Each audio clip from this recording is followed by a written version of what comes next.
Dear students, इस video में बच्चों हम भाषा और व्याकरण के बारे में पढ़ेंगे। भाषा क्या होती है बच्चों? जब हम अपनी बात किसी दूसरे व्यक्ति को समझाते हैं या दूसरे की बात को समझते हैं तो वो जो साधन होता है, जो माध्यम होता है जिसके द्वारा हम ऐसा करते हैं, उसे हम भाषा बोलते हैं। जैसे कि यहाँ पर आप देख रहे हैं पिक्चर में कि एक सिपाही खड़ा है और ये आने जाने वाले वाहनों को, गाड़ियों को अपनी बात समझा रहा है इशारे करके। तो यहाँ पर ये संकेत दिखाकर लोगों को समझा रहा है अपनी बात, तो इसको सांकेतिक भाषा बोलते हैं। तो वो साधन जिससे हम अपने मन की बात को या विचार को प्रकट करते हैं, दूसरों के सामने रखते हैं या दूसरों के मन के भाव को और बात को समझते हैं, उसको हम भाषा कहते हैं। भाषा के रूप, भाषा कितनी तरह की होती है? भाषा मेनली बच्चों दो तरह की होती है, मौखिक भाषा और लिखित भाषा। मौखिक भाषा क्या होती है? जब हम किसी से बोलकर अपनी कुछ बात बताते हैं या दूसरे की बात को सुनकर समझते हैं, उसको हम मौखिक भाषा कहते हैं। जैसे कि यहाँ पर आप देख रहे हैं कि दुकान जो है वो अपने आम तोलने के लिए जो महिला है वो दुकानदार से कह रही है और दुकानदार आम तोल रहा है। तो ये मौखिक रूप है, महिला ने बोलकर अपनी बात को समझाया और दुकानदार ने सुनकर उनकी बात को समझा। तो इस तरह से जिसमें बोलकर और सुनकर अपने भाव विचारों को समझा जाता है, अपनी बात को कहा जाता है, उसको हम भाषा का मौखिक रूप कहते हैं। दूसरा होता है लिखित रूप, जिसमें कि हम लिखकर अपनी बात को समझाते हैं और दूसरा व्यक्ति पढ़कर हमारी बात समझता है, या दूसरा व्यक्ति लिखता है और हम पढ़कर समझते हैं। जैसे कि यहाँ पर ये लड़की चिट्ठी लिख रही है, पत्र लिख रही है और ये लेडी पत्र को पढ़कर बात को समझ रही है। तो ये भाषा का लिखित रूप हो गया। बच्चों, हमारे देश में बहुत सारी अलग अलग भाषाएं बोली जाती हैं, जिसमें से हिंदी, संस्कृत, उर्दू, पंजाबी, कश्मीरी, मलयालम, उड़िया, गुजराती, नेपाली, मराठी, बंगला, ये सब मुख्य भाषाएं हैं जो हमारे देश में अलग अलग राज्यों में बोली जाती हैं। पर बच्चों, हिंदी हमारी राष्ट्रभाषा है और अंग्रेजी हमारी अंतर्राष्ट्रीय भाषा है, इंटरनेशनल लैंग्वेज है। तो ये आपको जानना जरूरी है। अब हम पढ़ते हैं लिपि के बारे में। लिपि क्या होती है बच्चों? कोई भी भाषा जो होती है वो बहुत सारी ध्वनियों से मिलकर बनी होती है, मतलब आवाज़ों से मिलकर बनी होती है। हर एक ध्वनि को हम कुछ चिन्ह से दिखाते हैं।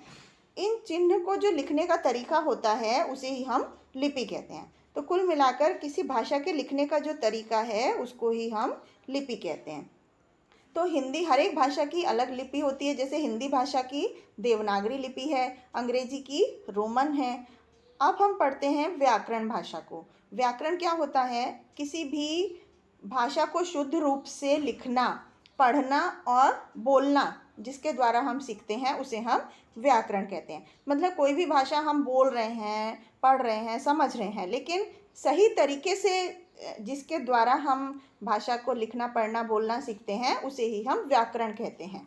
तो व्याकरण से क्या होता है? हमें किसी भी भाषा के शुद्ध रूप का ज्ञान होता है। तो बच्चों, क्या क्या चीज़ें पढ़ी हमने इस लेसन में?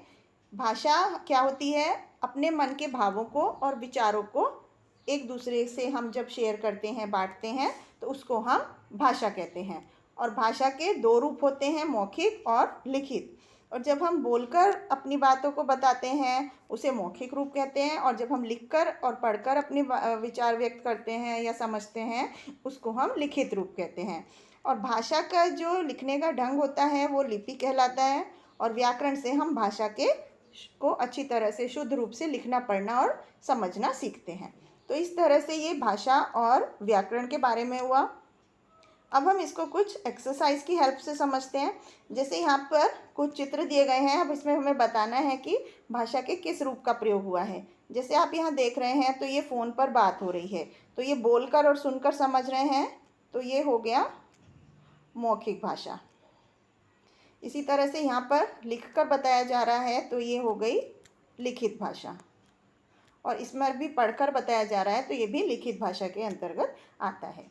अगले प्रश्न में हमें रिक्त स्थान भरने हैं। जैसे भाषा का मौखिक रूप बच्चा प्राय कब डैश में सीखता है? कब सीखता है? बचपन में ही बोलकर सीखता है, बोलकर। तो मौखिक कैसे सीखी जाती है मौखिक भाषा? बोलकर या सुनकर। और भाषा का लिखित रूप बच्चा कैसे सीखता है? लिखकर या और पढ़कर। भाषा के लिखने के ढंग को क्या कहते हैं? भाषा के लिखने के ढंग को लिपि कहते हैं। इस तरह से हम इनके आंसर दे सकते हैं। इसके बाद अगले प्रश्न में हमें सही और गलत बताना है। भाषा के 3 रूप होते हैं। गलत। वाद विवाद करना लिखित भाषा के अंतर्गत आता है, ये भी गलत है। लिखकर अपने विचारों को प्रकट करना लिखित भाषा कहलाता है। यस। व्याकरण भाषा के शुद्ध रूप का ज्ञान कराता है। यस। तो इस तरह से हम इन प्रश्नों के उत्तर दे सकते हैं। अगले प्रश्न में भाषा के किस रूप से हम अपने विचार बोलकर प्रकट करते हैं? मौखिक भाषा में। और भाषा क्या है? एक साधन है। तो इस तरह से बच्चों आपने देखा कि भाषा और व्याकरण क्या होते हैं और किस तरह से वो प्रयोग किए जाते हैं। तो आई होप आपको समझ में आया होगा। Thank you.